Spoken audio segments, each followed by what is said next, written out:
O Parque Tecnológico de Botucatu foi inaugurado em abril de 2015. Desde então, o empreendimento passou a fazer parte definitivamente do Sistema Paulista de Parques Tecnológicos e está apto a receber incentivos fiscais e celebrar convênios com o Estado de São Paulo.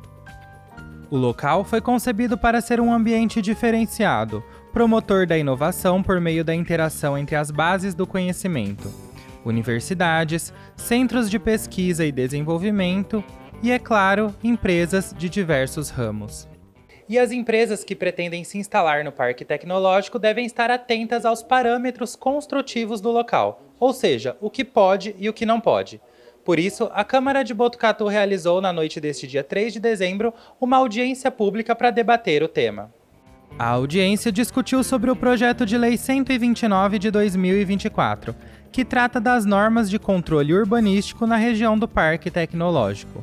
O evento foi conduzido pelo presidente Kula e pela vereadora Alessandra Lucchesi.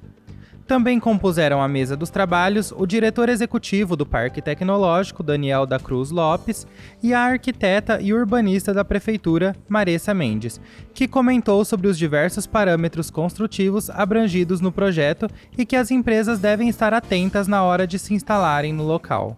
Quando a gente fala de parâmetros construtivos, na verdade são algumas distâncias e valores que vão moldar aquela volumetria de ocupação dentro do lote, né? Então, nos parâmetros construtivos, a gente define a distância que a edificação vai ter das laterais do lote, né? Que são os alinhamentos laterais, que é o muro, né?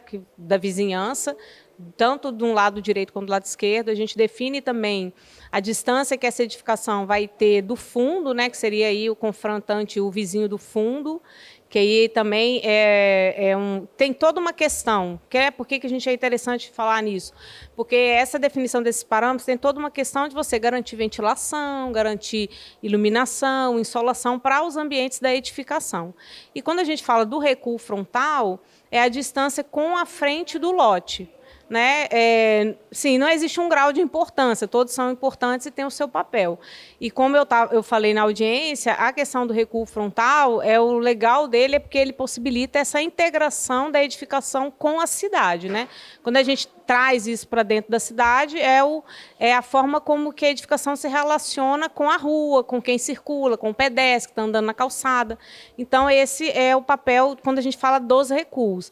Aí nós temos o que nós chamamos de coeficiente de aproveitamento, que nada mais que é um fator multiplicador da área do terreno, que fala para o empreendedor quantos metros quadrados ele pode construir. Então, se ele tem um lote de 1.000 metros, ele pode, se o coeficiente é 1, ele pode construir 1.000 metros. Se o coeficiente é 2, ele pode construir 2.000 metros. E a forma como isso vai ser colocada dentro do terreno, que aí a gente chama de taxa de ocupação, que ela representa assim, a quantidade daquele terreno que pode ser ocupada com construção, com impermeabilização.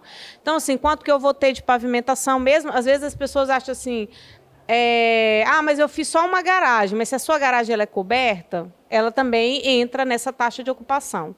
Só não entra se for uma pavimentação descoberta, que aí é o que diferencia a taxa de ocupação da taxa de permeabilidade. E essa taxa de ocupação, ela acaba induzindo ou não a que nós chamamos de verticalização, que é quando a pessoa sobrepõe os pavimentos da edificação, o primeiro andar, o segundo andar, o terceiro andar. Então, às vezes, eu tenho um coeficiente, que é essa quantidade que eu posso construir em relação à área do terreno, que, definido pela taxa de ocupação, ela me induz a construir não só um pavimento, mas 2 pavimentos. Porque como eu tenho que dar os outros recuos, provavelmente eu não vou conseguir construir tudo num pavimento só.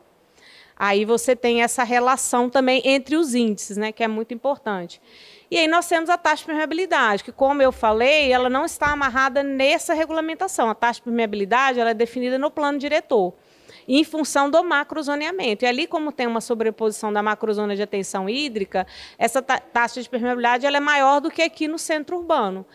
E aí essa relação com a taxa de permeabilidade, o que é a área permeável de um lote? É aquela área que você permite a passagem da água, né? Ou seja, é quando você deixa o lote em terra, no solo natural, que permite que as chuvas penetrem por esse extrato do solo e ela chegue aos lençóis freáticos.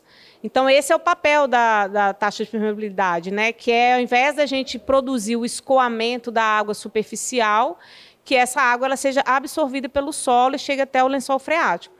Por isso que é um coeficiente muito importante, principalmente nesse macrozoneamento, porque nós estamos falando de uma área que existe uma preocupação muito grande com a proteção dos córregos e das áreas, né, do entorno, das áreas de APP, das áreas de nascente. Então, é uma taxa que é muito importante, é um coeficiente muito importante. A partir de agora, o projeto segue o trâmite normal dentro do Legislativo botucatuense, até virar, de fato, uma lei a ser cumprida.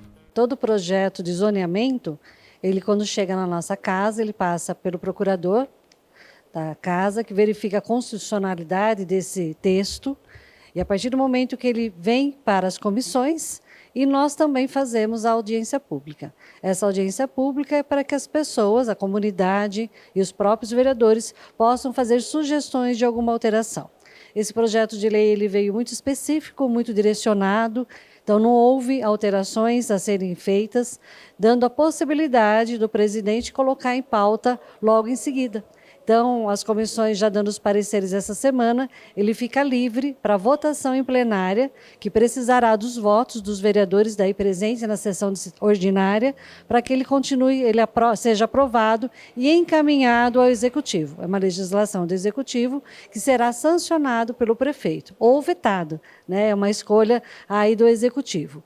Ele sendo sancionado, se torna uma lei daí de obrigatoriedade do cumprimento dela.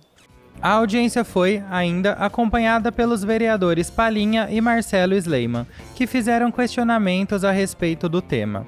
A população também pôde participar, tanto de forma presencial como remota, pelos canais oficiais de comunicação da Câmara.